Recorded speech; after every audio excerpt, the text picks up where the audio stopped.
प्रधानमंत्री ने कोविड-19 महामारी को लेकर वरिष्ठ मंत्रियों और अधिकारियों के साथ समीक्षा बैठक की। विभिन्न राज्यों और केंद्र शासित प्रदेशों की स्थिति का लिया जायजा।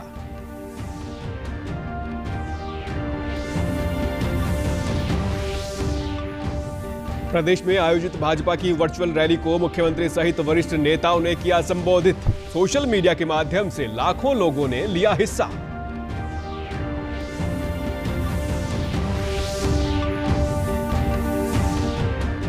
प्रदेश में 1 जुलाई से 31 जुलाई तक सभी विश्वविद्यालयों के अंतिम वर्ष के छात्रों की परीक्षाएं होंगी संचालित। 7 अगस्त को घोषित किया जाएगा परीक्षा परिणाम।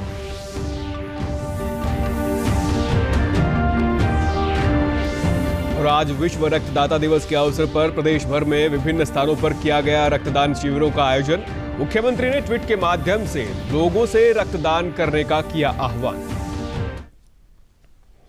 नमस्कार, मैं सुरेंद्र कुमार। अब समाचार विस्तार से। प्रधानमंत्री नरेंद्र मोदी ने कल कोविड-19 महामारी पर कार्रवाई की समीक्षा के लिए वरिष्ठ मंत्रियों और अधिकारियों के साथ एक विस्तृत बैठक की। बैठक में महामारी के संदर्भ में राष्ट्रीय स्तर की स्थिति और तैयारी की समीक्षा की गई। दिल्ली सहित विभिन्न राज्यों और केंद्र शासित प्रदेशों की स्थिति का जायजा लिया गया। बैठक में गृह मंत्री, स्वास्थ्य मंत्री, प्रधानमंत्री के प्रधान सचिव, कैबिनेट सचिव, स्वास्थ्य सचिव, आईसीएमआर के महानिदेशक और अधिकार प्राप्त समूहों के अन्य अधिकारियों ने हिस्सा लिया। नीति आयोग के सदस्य और चिकित्सा आपात प्रबंधन समूह के संयोजक डॉक्टर विनोद पॉल ने वर्तमान स्थिति और मध्यम अवधि में कोविड-19 मामलों के संभावित परिदृश्य का ब्यौरा दिया। सदस्यों ने कहा कि देश में कुल मामलों का 2/3 हिस्सा 5 राज्यों में है। बड़े शहरों के सामने आने वाली चुनौतियों के मद्देनजर परीक्षण बढ़ाने के साथ साथ दैनिक मामलों की चरम स्थिति को प्रभावी ढंग से संभालने के लिए बेड और सेवाओं की संख्या पर चर्चा की गई। प्रधानमंत्री ने शहर और जिलेवार अस्पताल और पृथक बिस्तरों की आवश्यकताओं पर अधिकार प्राप्त समूह की सिफारिशों का संज्ञान लिया। उन्होंने स्वास्थ्य मंत्रालय के अधिकारियों को राज्यों और संघ राज्य क्षेत्रों के परामर्श से आपातकालीन योजना बनाने का निर्देश दिया। प्रधानमंत्री ने कोविड-19 को सफलतापूर्वक नियंत्रित करने में कई राज्यों, जिलों और शहरों के उत्कृष्ट कार्यों की सराहना की। कोरोना महामारी के चलते हरियाणा में भाजपा पार्टी द्वारा मोदी सरकार के दूसरे कार्यकाल का 1 साल पूरा होने पर वर्चुअल रैली का आयोजन किया गया। रैली को प्रमुख तौर पर केंद्रीय मंत्री नरेंद्र तोमर और मुख्यमंत्री मनोहर लाल खट्टर ने संबोधित किया। मुख्यमंत्री मनोहर लाल ने मोदी सरकार के कार्यकाल की 1 साल की उपलब्धियां गिनाई और कहा कि कोरोना के संकट काल में लोगों को सरकार की योजनाओं का लाभ मिल रहा है। 20 लाख करोड़ रुपए का आर्थिक पैकेज में कृषि, दुकानदार, छोटे व्यापारी, उद्योग, मजदूर, नौकरी करने वाले, आर्मी, रिटायर्ड पर्सन, महिला, बच्चों, युवाओं, खिलाड़ियों सभी का ख्याल रखा गया है। उन्होंने कहा कि एमएसएमई के तहत लोगों के लिए अधिक रोजगार के अवसर सृजित होंगे और देश आर्थिक प्रगति के पथ पर आगे बढ़ेगा। उन्होंने देश के हर वर्ग को, देश के हर कोने में विकास के काम को ये ध्यान में रखा है। कोई वर्ग छोड़ा नहीं है जिसको आगे बढ़ाने के लिए उन्होंने किया हो, चाहे वो कृषि हो, चाहे वो दुकानदार हो, छोटा बड़ा व्यापारी हो, हर एक चीज का उन्होंने ध्यान रखा है। मुख्यमंत्री ने बताया कि कोविड-19 के दौर में सोशल डिस्टेंस को बनाए रखना सबसे महत्वपूर्ण है और अब सोशल डिस्टेंस जीवन शैली का नियम बन गया है। उन्होंने कोरोना महामारी के समय में राजनीतिक, धार्मिक तथा अन्य सभी संगठनों को वीडियो कॉन्फ्रेंस के व इस जैसे अन्य माध्यमों से जुड़कर अपनी बात जनता तक पहुंचाने की अपील की। इस काल में, इस घड़ी में हम भले ही दूर दूर बैठ करके सारी बातें करेंगे, कोरोना के कारण से वर्चुअल रैली हो सकती है, लेकिन हमारे दिल दूर नहीं है, हमारे मन एक दूसरे से जुड़े हुए हैं। हम एक साथ रह करके इन समस्याओं को हल करने के लिए न केवल कोरोना को हराएंगे बल्कि अपने प्रदेश को आगे बढ़ाने के लिए एक अच्छे का, जिसको कहना चाहिए, पूरे जोश से, साहस से, मनोबल से हम आगे बढ़ेंगे। केंद्रीय कृषि मंत्री नरेंद्र सिंह तोमर ने हरियाणा प्रदेश को किसानों और जवानों की भूमि बताया और कहा कि केंद्र सरकार ने अपने कार्यकाल में किसान का मुनाफा और सूक्ष्म सिंचाई बढ़ाने की चिंता की। साथ ही सरकार ने इस बात का ख्याल रखा है कि एमएसपी पर अधिक से अधिक खरीद हो और रासायनिक खादों का प्रयोग कम हो और फसल उत्पादन में वृद्धि हो। 5 वर्षों में और उसके बाद मनोहर जी का जो दूसरा कार्यकाल प्रारंभ हुआ, दोनों कार्यकालों में किसान को ठीक प्रकार से मुनाफा मिले, इस बात की चिंता थी। लेकिन साथ ही साथ किसानी के क्षेत्र में सूक्ष्म सिंचाई बढ़े, केमिकल फर्टिलाइजर का उपयोग कम हो और खेत में उत्पादन बढ़े, खेत की उत्पादकता बढ़े, समर्थन मूल्य पर जिंसों को खरीदा जाए। यह सदप्रयत्न मनोहर लाल जी की सरकार का हमेशा से रहा है।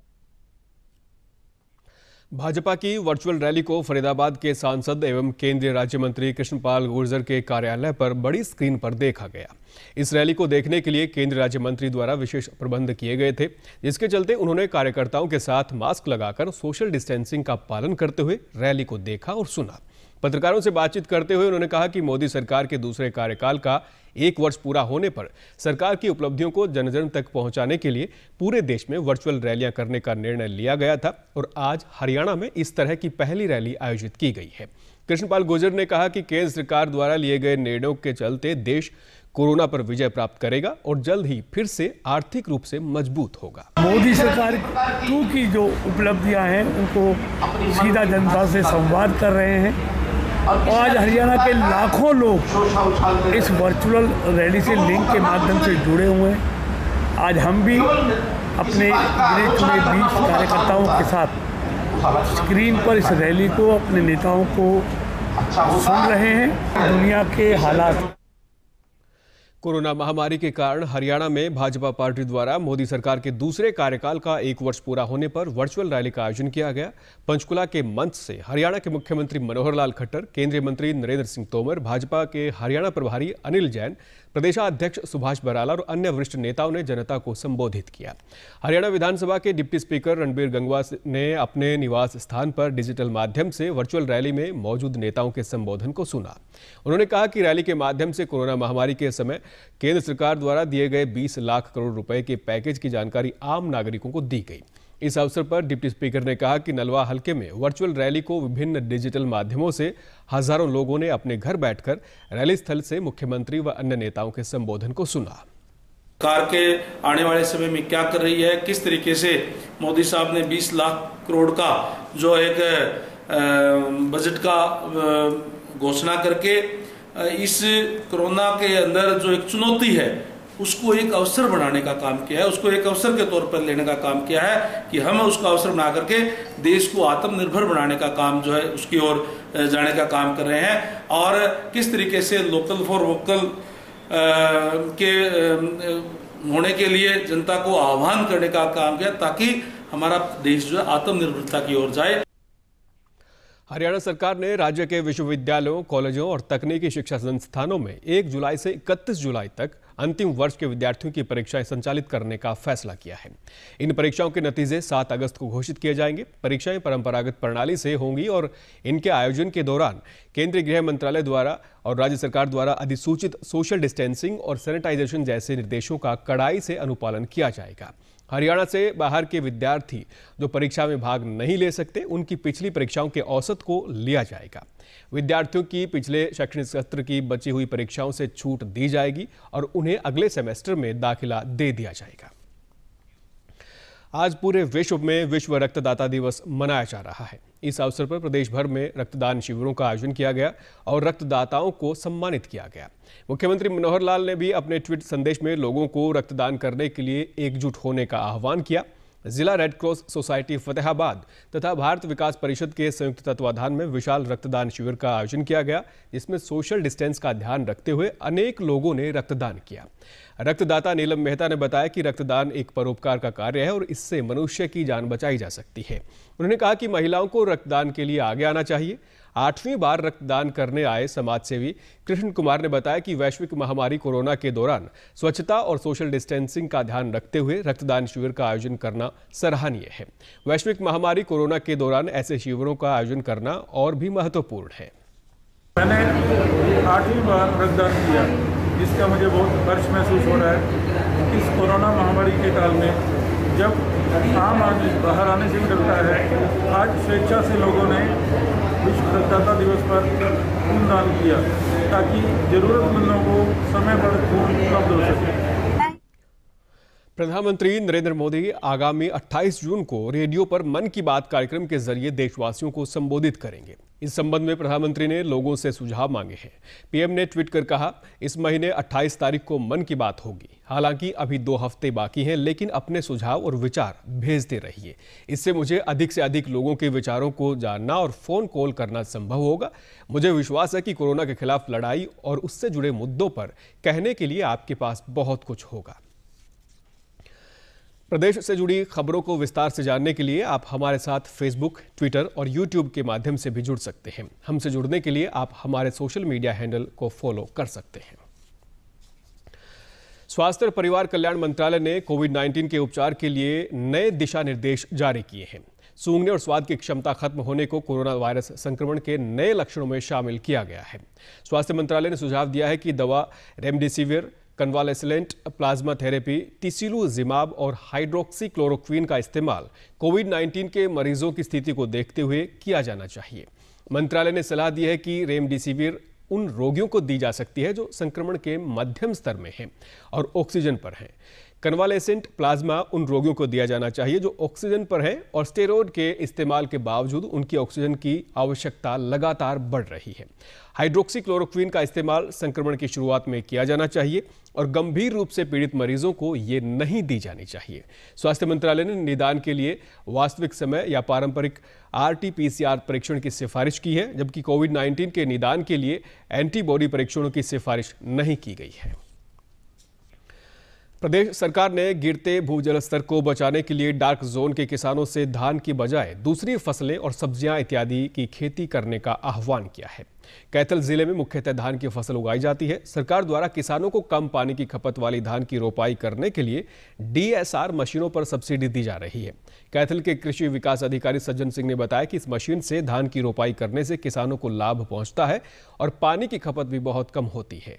प्रदेश के कुछ इलाकों में जमीनी पानी का स्तर काफी नीचे चला गया है, जो कि एक चिंता का विषय है। इसीलिए सरकार ने आने वाली पीढ़ियों के लिए पानी को बचाने के लिए मेरा पानी मेरी विरासत योजना के तहत डार्क जोन में धान की फसल की रोपाई कम करने की सलाह दी है। पिछले कई सालों से ये सीधी धान बिजाई खेतों के अंदर महकमे द्वारा जो मशीनें अनुदान पे या और जो भी उसके पास एक मशीन उपलब्ध है, उससे किसानों के खेतों के अंदर ये बिजाई की जा रही है। इसका मुख्य उद्देश्य यही है कि अब जो किसानों को ये लेबर वाली समस्या है, इसके छुटकारा दिलाना और पानी की ज़्यादा से ज़्यादा बचत करना।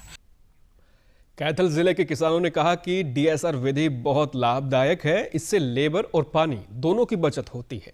इस विधि से धान की फसल को बीमारी भी कम लगती है और फसल का उत्पादन भी अच्छा होता है। मुख्यमंत्री जी की बहुत बढ़िया सोच है, हमें जल जरूर बचाना चाहिए। और मैं किसान भाइयों से अनुरोध करना चाहता हूं कि जो हम पाड़े काट कर ज़्यादा पानी लगाकर धान करते हैं, उससे बढ़िया तकनीक है DSR करिए सीधा। बढ़िया जी, बिल्कुल है। पानी का भी फायदा, लेबर का भी, सारी चीज़ों का फायदा जी। अंत में इस बुलेटिन के मुख्य समाचार एक बार फिर।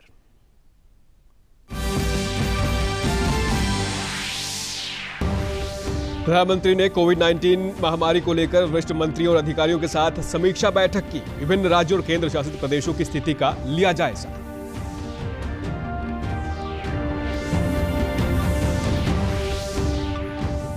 प्रदेश में आयोजित भाजपा की वर्चुअल रैली को मुख्यमंत्री सहित वरिष्ठ नेताओं ने किया संबोधित।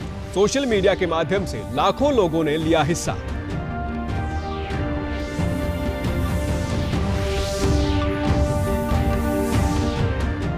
प्रदेश में 1 जुलाई से 31 जुलाई तक सभी विश्वविद्यालयों के अंतिम वर्ष के छात्रों की परीक्षाएं होंगी संचालित। 7 अगस्त को घोषित किया जाएगा परीक्षा परिणाम।